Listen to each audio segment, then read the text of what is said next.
Hola, ¿qué tal? Antes que nada, antes de iniciar esta clase, quiero darles un saludo porque ya tiene 2 semanas que no nos hemos visto.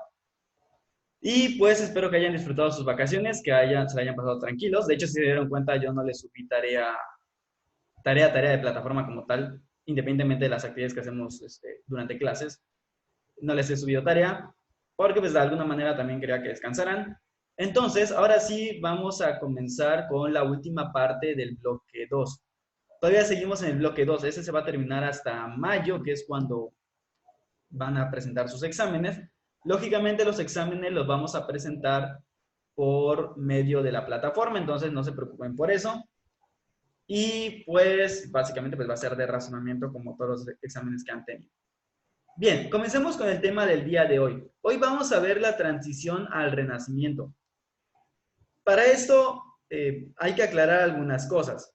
Como se darán cuenta, este video es un poco distinto de los que a veces les he grabado, con excepción del de San Agustín, que fue más o menos el mismo estilo.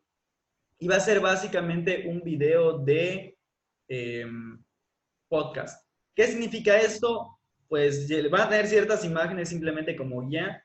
En general no van a encontrar palabras ni nada. Entonces sí es importante que presten atención al video. Recuerden que nosotros, cuando subimos un video a YouTube, podemos ver las estadísticas de cuántos están viendo el video, en qué tiempos y cuánto del video han visto. Les pido por favor que vean todas las clases, ya sea que sean videos de autoría propia como este, o que sean videos de otros youtubers que se dedican a la difusión de la filosofía en este caso, o a la divulgación de la filosofía, porque son dos conceptos distintos, pero sí es importante que lo vean y que lo vean para que pues tengan información al respecto de los temas. La otra cuestión es que no nos hemos olvidado del libro. Es importante que lean sus materiales, o sea, que lean, sigan leyendo pues las páginas del libro. De hecho, al finalizar esta clase van a tener una breve actividad de lectura de su libro, junto con lo que hemos visto aquí, para que complementen como apuntes. Básicamente van a hacer un pequeño acordeón dentro del mismo foro en el que está este video para poder tener apuntes. Es decir, es básicamente lo mismo que si tuvieran apuntes de clase en su libreta. ¿De acuerdo? Bien, ¿qué es lo que vamos a hacer a continuación? Iniciamos entonces con esta sesión, como mencionaba. Y como vamos a hablar de la transición del Renacimiento, hay que entender primero dos cuestiones importantes. ¿Qué era la Edad Media y qué es el Renacimiento? La Edad Media, a pesar de lo que se suele creer, es en realidad todo un renacimiento en sí mismo, a pesar de que no recibe el nombre histórico como tal. ¿Por qué? Porque recuerden que con la caída del Imperio Romano, y ya lo he explicado cuando vimos a San Agustín, y de hecho muchísimo antes cuando vimos en general, que era la Edad Media, recuerden que se perdió mucho de la cultura grecolatina, es decir, de la griega y los romanos, con la destrucción de pues básicamente todo por parte de los bárbaros, y que fue la iglesia la que de alguna manera al principio logró salvaguardar ciertos elementos de la cultura grecolatina, o muchos elementos de la cultura grecolatina, entre ellos elementos filosóficos como los textos de Platón, y sobre todo de los no platónicos, también elementos de gobierno, porque pues el Senado romano no desapareció inmediatamente, y de alguna manera los primeros bárbaros tenían la necesidad de querer ser reconocidos como emperadores de Occidente por parte del emperador de Oriente, que es también el Imperio Romano, pero la parte que no cayó. Es decir, lo que hoy en día conocemos como Imperio Bizantino, pero que ellos realmente se llamaban a sí mismos romanos porque eran eso, eran el Imperio Romano de Oriente. Y este sobrevivió 1000 años más. Y pues por lo tanto la iglesia logró salvar muchas cosas. El código, el derecho romano también fue salvado por la iglesia y de hecho fue adoptado para poder hacer el código canónico, entre otros, ¿no? Entonces hay muchas cosas que la iglesia rescató en aquella época y por lo tanto a lo largo de la Edad Media, de la Alta Edad Media, que es la primera parte de la Edad Media, va a empezar a conformar culturalmente a los que ahora son los países europeos que conocemos, y esta parte pues ya la hemos visto anteriormente.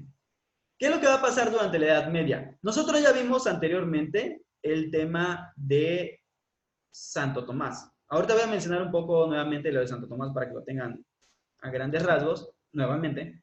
Pero es importante mencionar que para la época de Santo Tomás, ya había surgido el modelo escolástico, es decir, ya no eran simplemente padres de la iglesia o filósofos de diversas religiones, sino que ya existía una institución llamada universidad, que nació a partir de las escuelas catedralicias.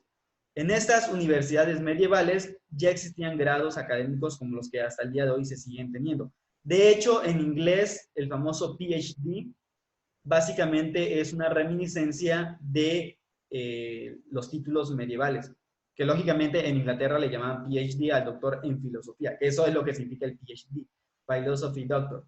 Entonces, todavía existen reminiscencias. De hecho, todos los grados académicos son reminiscencias de la Edad Media. O sea, el grado de licenciado, el grado de maestro y el grado de doctor. Por ejemplo, donde yo estudié filosofía, los grados son el grado de bachiller, el grado de licenciado y el grado de doctor. No existe el grado de maestro. Y cuando hablamos de bachiller, bachiller realmente está haciendo referencia a lo que hoy en día conocemos como nivel licenciatura, mientras que el nivel licenciatura estaría haciendo referencia a lo que en otras universidades le llaman maestría. Y el doctorado pues sigue siendo el último grado de estudios.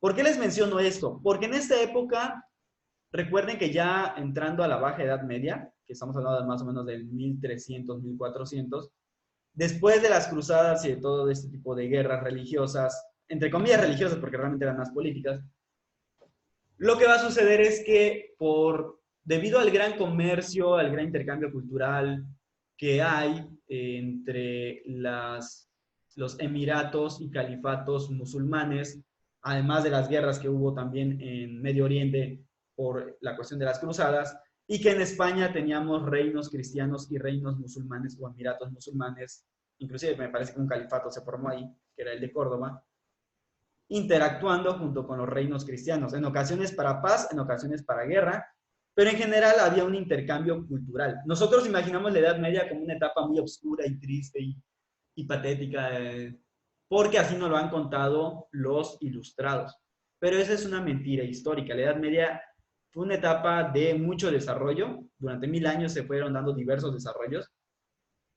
De entrada, recuerden que los países europeos que hoy conocen tienen sus raíces muy profundas en la Edad Media, porque quienes le dieron su identidad fueron justamente estos bárbaros, o vamos a llamar esos pueblos germanos, que al haber conquistado lo que quedaba del Imperio Romano, adoptaron de alguna manera muchos elementos culturales y la combinaron con los suyos, y fueron cristianizados, y esto es lo que les dio, y que a la vez la Iglesia había salvaguardado mucho la cultura grecolatina, y esto es lo que permitió entonces que toda esta visión occidental pues se fuera formando y fuera conformando estos países de hoy en día, ¿ok?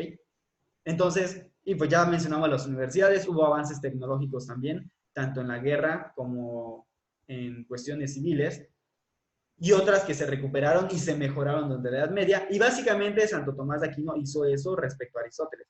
Entonces, para la época de Tomás de Aquino y toda esta época que estamos hablando, que ya es la media de la Edad Media y también la Baja Edad Media, que es como se le conoce cuando empieza a terminar esta etapa, es que va a volver a haber otro renacimiento cultural, porque se recuperan muchos textos de Aristóteles que sí habían logrado tener los musulmanes, por alguna extraña razón, cuando pues, muchos sabios fueron para esa zona, además de la cuestión de comercio. Recuerden que el comercio era muy importante en la Edad Media, había muchas redes comerciales. Nosotros nos imaginamos en la Edad Media como que todo encerrado en Europa, pero realmente había mucha interacción cultural, porque había mucho comercio. Inclusive el hombre más rico de la historia hasta el momento, que fue Kamsa, fue un emperador del Imperio Mali, o del Reino Mali, en África. Es decir, la persona más rica hasta el momento en la historia es un africano de un imperio medieval. O sea, estaba repleto de oro, básicamente, el señor. Ni siquiera Jeff Bezos, que es el dueño de Amazon hoy en día, se acerca a la riqueza que se calcula que tuvo Kamsa. Para que se den la idea de qué tanto era la riqueza y el comercio y la interacción que había, como para que nadie haya logrado superar después de tantos siglos a este rey o emperador medieval africano, aparte de todo. O sea, quiere decir que África no siempre ha sido pobre como nos lo imaginamos. Y en Medio Oriente, pues tenemos la ruta de la seda, que sabemos por las historias de Marco Polo, pues que ahí está. Y por lo tanto va a haber muchas cuestiones importantes, inclusive cuestiones como la peste negra, por si alguien se lo pregunta por esas cuestiones conspiranoicas, que por qué China, que por qué no sé qué, y que Estados Unidos. La verdad es que las epidemias muchas epidemias, muchísimas epidemias a lo largo de la historia han nacido en China y han terminado aquí en Europa, y de Europa pues ha pasado a todos los demás lados. Entonces no es nuevo, no es una cuestión nueva. Hay que entender que también esta Edad Media, por lo mismo que era muy rica comercialmente hablando y había mucha interacción cultural en ese sentido, pues fue como llegó la peste desde China a través de las carretas y de los barcos de comercio a Venecia, y básicamente nuevamente a Italia, y a partir de Italia se empezó a expandir por toda Europa. Por lo mismo, por medio del comercio. Todavía no le pasó a América, no le había pasado a América porque todavía no lo habían descubierto o no habían llegado los europeos, vamos a decir como para quedarse, porque realmente ya los vikingos habían descubierto América y aparentemente otras personas antes, pero no había habido una interacción como tal o al grado de, vamos a decir, un encuentro realmente más allá de ciertas escaramuzas entre vikingos y los nativos americanos.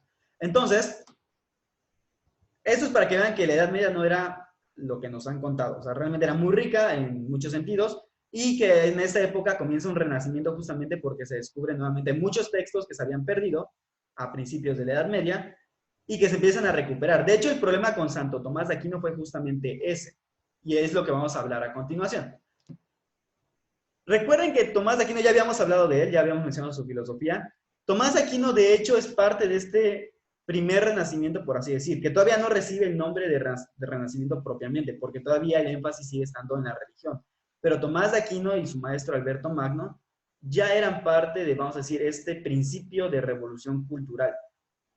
Se habían recuperado los textos de Aristóteles a través de los filósofos musulmanes. Ya habíamos mencionado, me parece que la última vez vimos a Maimónides, que era un filósofo judío, pero también va a haber otros filósofos importantes como Averroes y Avicena. Me parece que en los textos que yo les dejé, en los que imprimieron, hay un texto de un filósofo musulmán y creo que hay un pequeño texto o frases de Maimónides, que va a ser judío. El punto es que a partir de este descubrimiento, los musulmanes habían empezado a reflexionar con textos aristotélicos, entre ellos Avicena y entre ellos Averroes. Por ejemplo, Averroes va a interpretar el intelecto agente de Aristóteles como un intelecto compartido por toda la humanidad.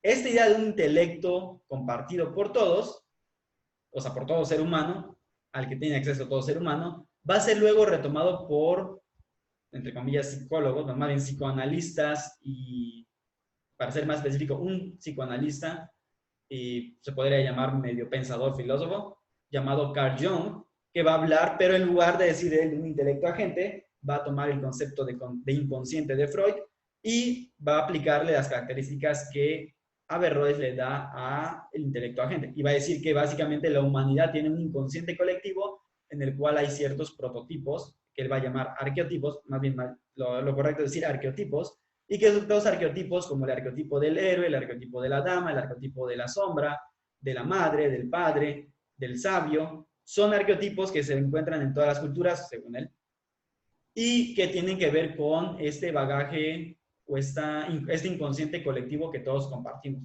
Pero la idea, a pesar de lo que él dice y que puede sonar muy moderna y muy mística, realmente viene desde la filosofía musulmana de la Edad Media, en este caso Averroes. Santo Tomás de Aquino básicamente lo que había hecho fue una síntesis de muchas filosofías. Por eso es que Santo Tomás de Aquino fue un genio. Si ustedes leen sus textos originales, porque yo solamente les puse el de las 5 vías tomistas, que les pido que vean, porque tenemos un razonamiento que no se ha visto en mucho tiempo. En los filósofos modernos, modernos no me refiero a los contemporáneos, me refiero a los que le siguen a la Edad Media, que es lo que vamos a, justamente hacia eso estamos yendo para terminar con el módulo, con el bloque 2. Básicamente estos filósofos no muestran ya esa rigurosidad en el pensamiento en muchos casos, con algunas excepciones como Hegel o como Kant, pero en general esa forma de razonar que tenían los medievales y que Tomás de Aquino demuestra bastante bien, pues era una forma bastante rica y bastante metódica de pensar y que tenía en cuenta, recuerden el método escolástico donde tienes que poner las objeciones, o sea, tus premisas, las objeciones que puede haber a tus propias premisas y la respuesta a esas objeciones, ese tipo de razonamiento, que bueno, ustedes lo han hecho en ejercicio, pero lógicamente no les he exigido que sea vaya, como se debe hacer, ¿no? Pero si lo hacen bien, o sea, si logran pensar esto de esta manera, créanme que van a tener un razonamiento muy fuerte, porque están considerando no solamente su propio pensamiento, sino el pensamiento del adversario, bueno, de la persona que piensa diferente a ti, y le estás dando una respuesta. Por lo tanto, haces un doble movimiento. En primer lugar, razonar bien tus propios argumentos, y en segundo lugar, ser capaz de escuchar el razonamiento del otro para entonces corregirlo o, en su defecto, pues contradecirlo con datos y con base real. Si esto lo combinan con datos científicos, tienen un pensamiento sumamente fuerte, metódico y con un grado de validez bastante importante desde mi punto de vista. El punto es que la filosofía de Tomás de Aquino va a ser una combinación de varias. Eso ya lo hemos mencionado cuando vimos a Tomás de Aquino, pero rápidamente les recuerdo, o más bien les menciono algunas cosas que tal vez no vimos, que Tomás de Aquino va a tomar no solo la filosofía de Aristóteles, es decir, Tomás de Aquino no cristianiza a Aristóteles como normalmente se dice. Toma la filosofía de Aristóteles, toma todo lo que sirve y la va a corregir y a mejorar. Eso ya lo he mencionado. Ejemplos de esto es el concepto de esencia y existencia. Para Aristóteles la esencia y la existencia eran la misma cosa. Tomás de Aquino va a darse cuenta de que los seres mueren, obviamente. Pero eso también lo sabía Aristóteles, pero no lo voy a explicar entonces cómo es que si tienen el ser, mueren. Y pues aquí es donde va a surgir también el concepto de ser necesario y ser contingente, que siempre ha existido, pero Tomás de Aquino lo va a aplicar de una forma muy distinta. Donde, justamente porque todo muere o todo pasa, todo viene en el devenir, como le llamaría Platón, o Heráclito, es decir, todo cambia, estos seres que sí existen y que son seres reales y que solo existen en un único universo, tienen que tener una explicación, porque entonces quiere decir que el ser no les pertenece por esencia. Y por lo tanto va a haber un ser al que sí le pertenezca por esencia. Este ser va a ser Dios. La idea de Dios ya la tenemos también en un Dios único, ya la tenemos en Aristóteles. Esto no es nuevo, también las religiones han tenido la idea de Dios. Y recuerden que los judíos y los cristianos y también los musulmanes hay un solo Dios que lo ha creado todo.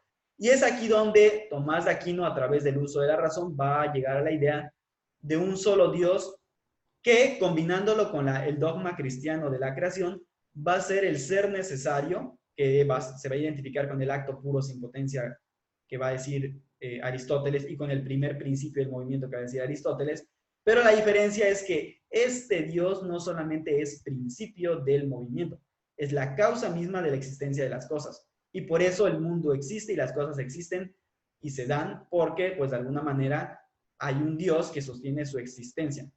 Todavía no estamos hablando del Dios de la fe, o sea, no estamos metiendo todavía dogmas, más allá de enriquecerlo con la idea de la creación de la nada, que es la idea cristiana, o creación ex nihilo, que es el concepto más técnico o usado, pero es lo mismo, se refiere a la creación de la nada, donde solo Dios existe y de este ser eterno, inmutable, pues surgen los demás seres en el tiempo.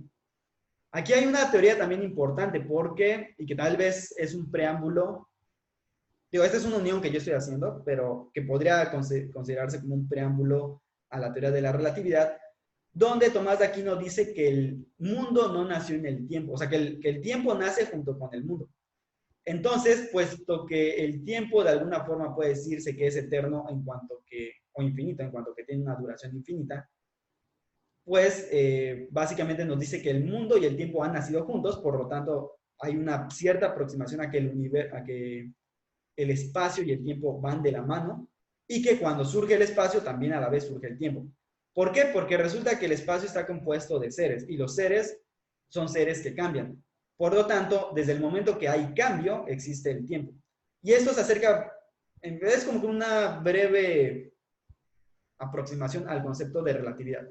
Bien, el punto es que no solamente Tomás de Aquino toma a Aristóteles, toma a Platón, por ejemplo, la idea de la participación, porque este ser eterno, inmutable, que es el ser subsistente, es decir, a quien le corresponde ser un ser necesario, o el ser necesario que no cambia y que le da el ser a los demás, este ser necesario participa, y ese es el concepto que toma de Platón, iba a decir que roba, pero que toma de Platón, participa ese ser a los demás seres. Por lo tanto, Dios va a ser no solo un principio, sino también una causa. Toda causa es principio, pero no todo principio es causa. Y Dios, como causa de las cosas creadas, les da su existencia y su esencia para que realmente existan en la realidad. También vamos a ver que va a tomar muchas cosas de Avicenas. Por eso es que esto nos va a llevar a los principios del Renacimiento. ¿Por qué nos lleva los principios del Renacimiento? Cuando Tomás de Aquino muere, su filosofía no fue del todo aceptada como podríamos creer, que es básicamente lo que ha pasado a muchos filósofos y científicos, que hoy en día damos por hecho que sus teorías siempre fueron aceptadas o que eran válidas desde el principio y que fue algo muy fácil como presentar su teoría y que va a ser aceptado por la comunidad científica o filosófica de la época. La verdad es que Tomás de Aquino fue muy rechazado al principio por la misma Iglesia Católica, porque al haber tomado textos de Aristóteles a través de los filósofos musulmanes, tenían el temor de que hubiera muchos errores o herejías dentro de su pensamiento. Entonces, muchos filósofos y religiosos o teólogos se opusieron al pensamiento tomista. Por ejemplo, Buenaventura, o el pensamiento de Buenaventura, que era el que dominaba en los franciscanos, era otra de las tantas corrientes escolásticas que había en Europa y que por lo tanto, pues de alguna manera no estaban muy de acuerdo con Tomás de Aquino, porque ellos más bien tomaban como fuentes a San Agustín, o sea, la filosofía agustiniana, y tomaban como fuente también a la filosofía platónica y neoplatónica. De ahí que chocaran mucho con Tomás de Aquino, porque recuerden que también Aristóteles choca con Platón. Entonces, sus principios o sus premisas o sus bases son muy distintas al respecto. Además de que ellos tendían más al misticismo. Va a haber también otra escuela escolástica, perdón, que más que una escuela va a ser una forma de ver las cosas, pero o sea, sí se puede decir que es una escuela a la que podríamos llamar empirista, aunque todavía no es al estilo empirista moderno, de los filósofos modernos, que va a estar con Groteseste. Groteseste va a ser un investigador que va a hacer investigaciones de muchas cosas, entre esas de óptica y hasta cierto punto, que lo ha tomado también de los musulmanes, y hasta cierto punto Newton va a brevar para hacer su propia teoría óptica, ya con método científico, lo va a tomar o se va a inspirar tanto en los filósofos árabes que habían hablado de la óptica como de Groteseste. Entonces, para que vean que la ciencia medieval tampoco estaba que tampoco era tan oscurantista como lo presentan. Este Groteseste va a tener un alumno que va a ser muy importante. Este alumno va a ser Roger Bacon, o Roger Bacon, si no, para traducirlo al español, ¿no? Roger Bacon, que luego vamos a ver que en la época moderna va a surgir Francis Bacon, pero en realidad el primero va a ser Roger Bacon. Roger Bacon va a ser un religioso franciscano, me parece, que va a ser el que va a proponer el método científico. Entonces, el método científico de hoy en día nace realmente en la Edad Media. Estamos hablando de la Baja Edad Media ya, pero nace en la Edad Media. Y nace de manos de Roger Bacon, que va a ser empirista, le va a dar mucho énfasis a las cuestiones empíricas. También va a tener ciertas nociones de nominalismo ya, o sea, ciertas nociones donde se niega lo general para enfocarse en lo particular, que es lo que al final va a terminar haciendo la ciencia. Y por lo tanto, Roger Bacon se le considera un protocientífico, es decir, el primer científico como tal, muchísimo antes de pasar siquiera al Renacimiento. Todo eso nos va dando la idea de que el Renacimiento entonces no fue algo que de la noche a la mañana se dio. El Renacimiento tiene o es parte misma de la Edad Media. Es decir, la Edad Media todavía no ha acabado con el Renacimiento, simplemente empieza a tomar una nueva visión. De hecho, por ejemplo, que les estoy presentando en pantalla, va a ser otra corriente con la que va a finalizar la escolástica y que va a estar muy presente tanto a finales de la Baja Edad Media como en lo que llamamos hoy en día Renacimiento, que técnicamente hablando sigue siendo la misma Edad Media. Este señor de acá que les estoy mostrando se llama Guillermo Ockham, ¿ok? Ockham va a ser un filósofo nominalista. El nominalismo va a ser una corriente filosófica que va a negar a los universales, o lo que nosotros conocemos como conceptos abstractos. Va a decir que los conceptos abstractos no existen y que básicamente los conceptos son simplemente los nombres que le damos a las cosas. De ahí el nombre nominalismo. Es decir, el concepto no significa nada ni es la esencia de nada. O sea, no son las características esenciales de nada. Son simplemente un nombre que hemos decidido ponerle a ciertos individuos que tienen ciertas características y que son empíricamente demostrables hasta cierto punto. Y aquí tenemos un primer preámbulo a lo que luego va a ser el asociacionismo en la filosofía moderna con los empiristas. Y que hoy en día está muy presente en muchas corrientes psicológicas, como, y aquí ya me estoy uniendo un poco con la materia de psicología, como lo es el conductismo. y que de ahí tiene cierta base, y también la visión estructuralista y funcionalista, que es con la que nace propiamente la psicología como ciencia, y que tiene su fundamento justamente en estas primeras ideas nominalistas que niegan esto universal. Además, el nominalismo va a negar la posibilidad de conocer a Dios por la razón. Aquí es donde se separa la fe y la razón. No propiamente por parte de la Iglesia Católica en general, que va a ir adoptando el modelo tomista, sino en el pensamiento en general. Este nominalismo va a empezar a afectar mucho en las corrientes o en ciertas órdenes religiosas como los agustinos y los franciscanos, donde van a empezar a decir o a pensar que a Dios no se le puede conocer por la razón, solamente por la fe, y que esto ya en la época moderna va a ir derivando en la idea de que a Dios no se le puede conocer por la razón, sino solamente por lo sentimental, y que esto lo vamos a ver reflejado hoy en día en la teología que sostienen las iglesias evangélicas o pentecostales, por ejemplo, donde a Dios hay que captarlo por medio de los sentidos. Por eso es que ellos van a ver que son muy dramáticos. Perdónenme si alguno es algún evangélico o pentecostal, no lo digo para ofender. Lo digo porque de alguna manera le dan mucho énfasis a la teatralidad. Es decir, esos gritos, esos bailes, ese tipo de cosas, lo hacen por una razón. Nosotros pensamos que lo hacen irracionalmente o que lo hacen sin ningún sentido, pero no, hay una razón filosófica de fondo, que no quiere decir que sea correcta, simplemente que es una razón filosófica.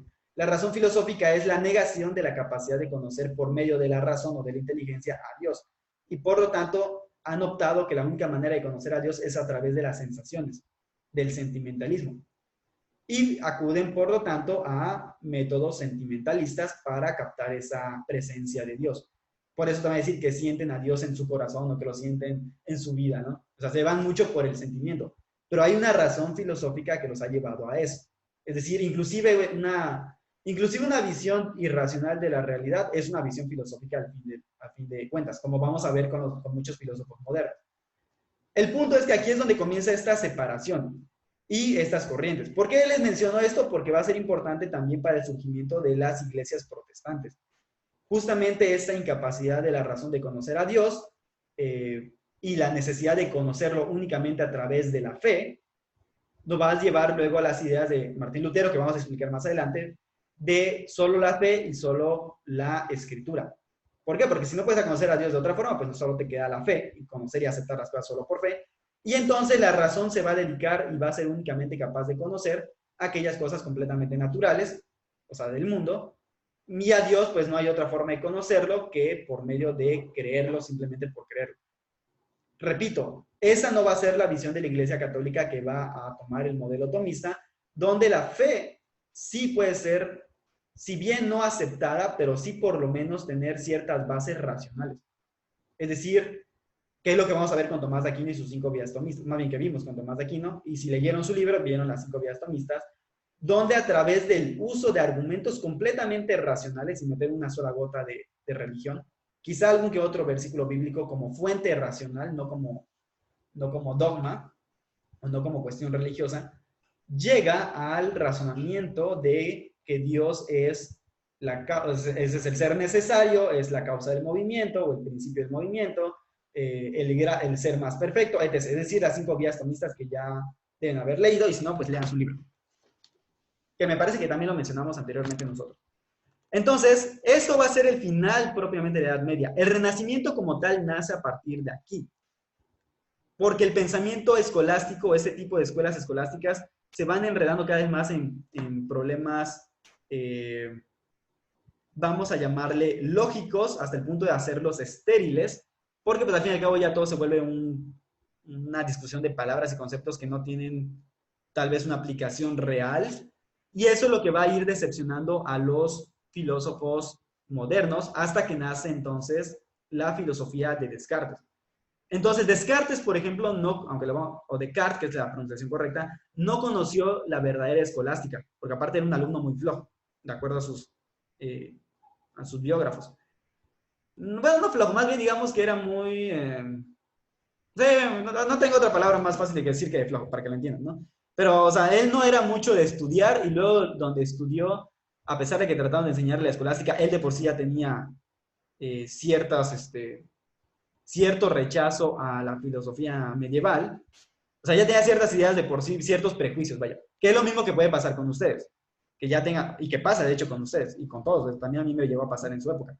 Donde ya hay ciertos prejuicios y por lo tanto omites o simplemente no quieres ver nada que vaya en contra de tu propia creencia o de tus propias ideas. Y pues básicamente Descartes tenía mucho de esto y por lo tanto no es que haya conocido muy bien la filosofía medieval, a pesar de que se la pasa criticando a los filósofos previos a él. Además de que tenía una personalidad muy, en términos coloquiales, para que me entiendan, muy mamón, ¿ok? O sea, él pensaba que era básicamente la última época del desierto y que su filosofía pues era la máxima filosofía que podía haber, ¿no? Y pues por lo tanto todo lo que habían hecho los anteriores era una basura que no servía desde su punto de vista. Ya cuando veamos a Descartes vamos a ver que no es tan así como lo digo, pero es para que me entiendan más o menos la idea, ¿ok? Ya lo vamos a ver más profundamente cuando empezamos con la filosofía moderna. Entonces, ¿qué es lo que va a pasar durante el Renacimiento? Ah, este señor que les estoy mostrando en pantalla va a ser Roger Bacon. Obviamente es una estatua, no quiere decir que haya sido así.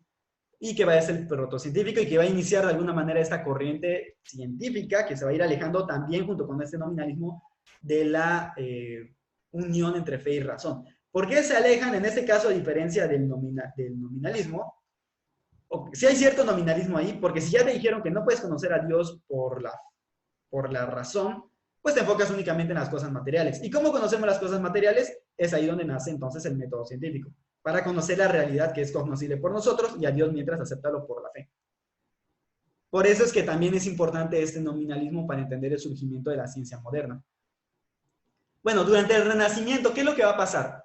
Se le llama Renacimiento justamente porque todo lo que acabo de mencionar que pasó en la Baja Edad Media, comienza a generar esta separación entre fe y razón y por lo tanto se empieza a enfocar más uno en los asuntos humanos.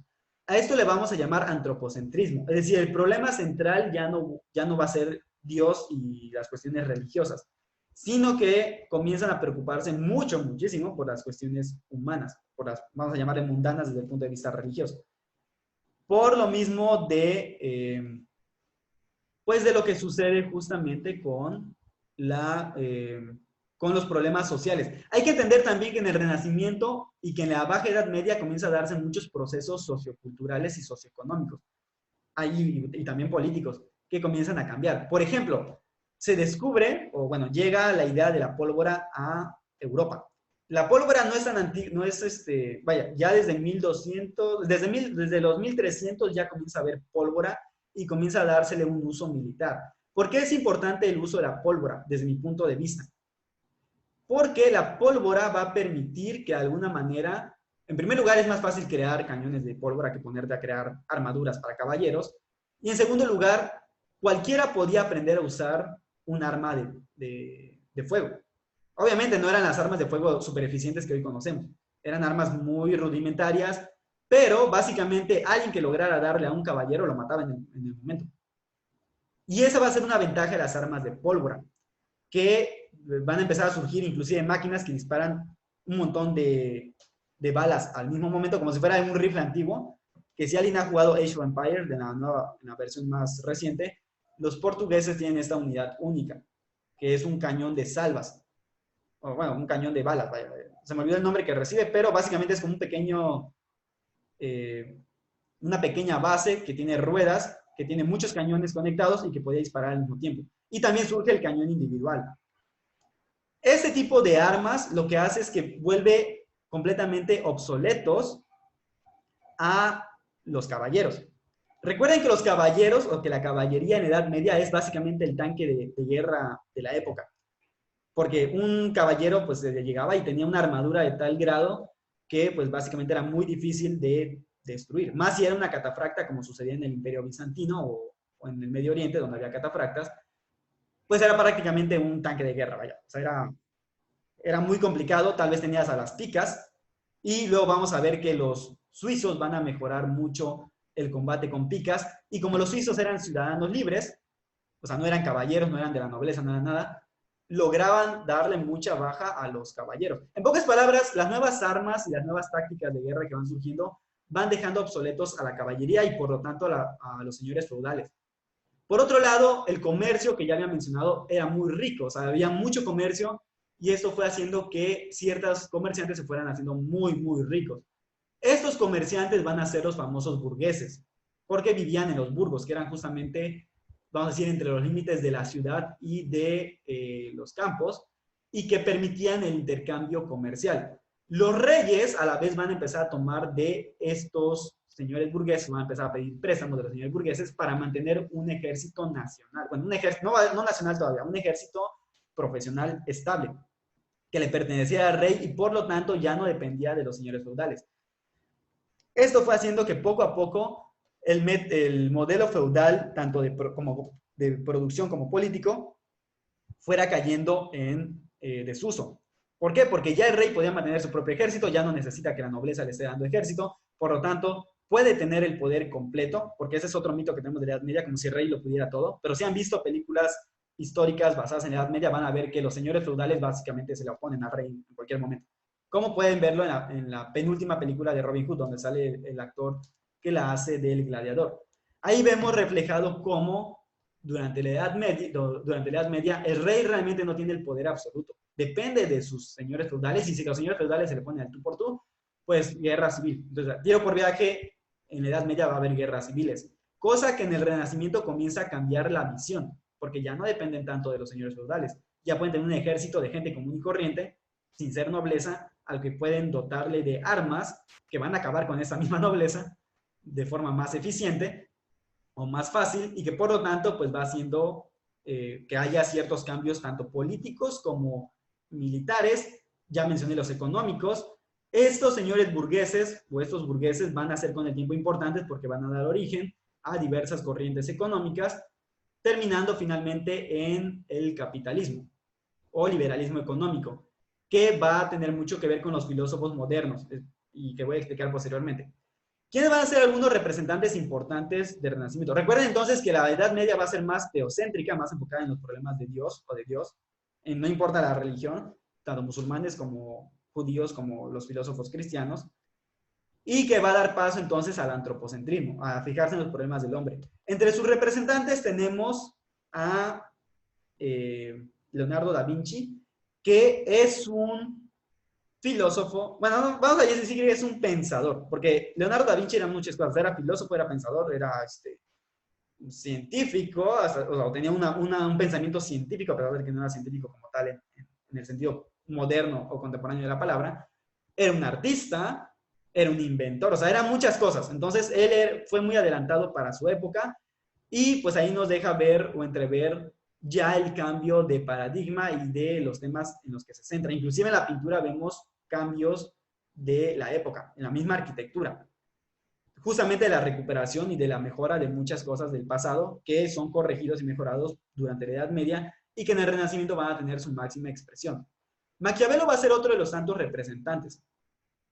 Me parece que todo el mundo conoce a Maquiavelo. Lo vamos a ver posteriormente. De hecho, lo vamos a ver ya en la siguiente clase. Vamos a empezar a ver en la siguiente clase algunos filósofos renacentistas y que van a dar pie luego a esa transformación cultural que va a dar origen a la filosofía moderna. Cabe mencionar que como en sí mismo, como filosofía, no hay nada importante en el Renacimiento como tal. Más bien son los cambios políticos, sociales y económicos los que son importantes. Filosóficamente siguen estando las escuelas de siempre. Es decir, hay escuelas escolásticas como el tomismo, que ya empieza a tener mayor aceptación dentro de la iglesia, pero que en general sigue siendo criticada. Vamos a tener a los buenaventuristas, que sería básicamente una continuación de los agustinos.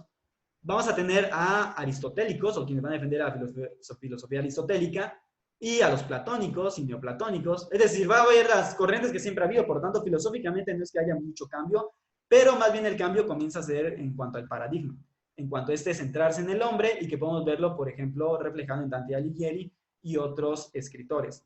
El primer renacentista se dice que va a ser Petrarca, y que es con él con quien inicia este renacentismo. Y el renacentismo se va a dar en muchos países europeos, bueno, en muchos reinos o naciones europeas de hoy en día, con este cambio a centrarse más en las cuestiones humanas. Cabe mencionar que va a haber dos tipos de renacimiento. Un renacimiento, vamos a llamarle cristiano, y un renacimiento que podría decirse que es ateo, agnóstico, que no van a ser de hecho los más, Y todas las obras de arte que conocemos hoy en día, que están en el Vaticano, en Italia, vaya, en todos los países donde se dio el Renacimiento, ese tipo de obras de arte son fruto justamente de mecenas. Muchos de estos mecenas pues eran cristianos y el mismo Papa era un mecenas. Por eso es que el Vaticano está lleno de esas estatuas y riquezas. Hago paréntesis cultural respecto al mito de las riquezas del Vaticano. El Vaticano no es rico a pesar de tener todos estos tesoros. En primer lugar, son tesoros de la humanidad. Es importante considerar esta cuestión. Por lo tanto, son invaluables. Es decir, no los puedes vender porque no tienen valor. Su valor es tan grande que no se pueden vender. En segundo lugar, lo prohíben los pactos de Letrán, que es el concordato, es el pacto que hizo con el Estado italiano para que fuera reconocido como un Estado distinto o diferente o autónomo o independiente del Estado italiano. Por lo tanto, el Vaticano es un Estado distinto a pesar de estar incrustado en la mera capital del Estado italiano o de Italia. Entonces, ese pacto no lo permite. De hecho, cualquier exposición que quiera darse, cualquier obra de arte del Vaticano fuera, tiene que pasar por autorización del gobierno italiano porque técnicamente le pertenece a ellos. Además de ser tesoros de la humanidad, por lo tanto, tampoco es, ¿cómo se llama? No se pueden vender sin el permiso del gobierno italiano. Entonces, realmente el Vaticano ya fue desmentido por la revista Fortune, que tiene un montón de dinero. Esto lo menciono como nota cultural para que entiendan un poco de qué pasó con todos estos tesoros y estos mecenas. Bueno, pues básicamente toda esa riqueza que ustedes ven en las iglesias no son necesariamente de la iglesia. En el caso del Vaticano y de toda su supuesta riqueza es del Estado italiano y de la humanidad. En el caso de México, cualquier construcción religiosa hecha antes del año 1994 le pertenece al Estado. Entonces, si ustedes ven todas las iglesias llenas de oro barrocas que hay en México, por ejemplo, las que hay en Mérida, que fue en algún momento robado todo ese oro, o la que hay en la Ciudad de México, o la que hay en Monterrey, etc., todo ese tipo de edificaciones previas a 1994 son del Estado. Entonces, tampoco le pertenecen a la iglesia. No es riqueza de la iglesia, no es oro de la iglesia, es oro del Estado mexicano. O sea, son tesoros de México. Obviamente eso es por cuestiones históricas, que ya lo vamos a mencionar. Cierro paréntesis cultural y termino entonces mencionando que con esto iniciamos el Renacimiento, que no vamos a tardar mucho porque les recuerdo que no hay muchas cuestiones filosóficas de fondo, pero sí hay ciertos pensadores que hay que entender o que por lo menos hay que saber o mencionar para entender luego el surgimiento de Descartes, o de Descartes y con él la filosofía moderna. Doy por finalizada esta clase. Les pido que tomen apuntes, lean en su libro, les voy a poner en la plataforma qué páginas son las que tienen que leer. Y junto con lo de este video y lo de su libro, pues les pido que hagan como actividad de la clase sus apuntes. Vamos a estar haciendo acordeones. Recuerden qué es lo que hacen en un acordeón, apuntar lo más esencial, apuntar simplemente conceptos. Es decir, no es un resumen, no tienen que hacer un resumen, es simplemente un acordeón. ¿De acuerdo? Yo lo voy a llamar apuntes, pero es un acordeón propiamente. Lo que van a hacer ustedes en el foro es anotar lo importante de este video, lo importante de su lectura y ya. No tiene que ser muy largo, no tiene que ser extenso. Traten de hacerlo lo más corto posible, pero que sí sea completo, lo más completo posible, pero corto, como lo harían queriendo meter un acordeón a un examen. ¿De acuerdo? Y con eso terminamos la clase de hoy. Espero que estén bien y nos vemos en la siguiente.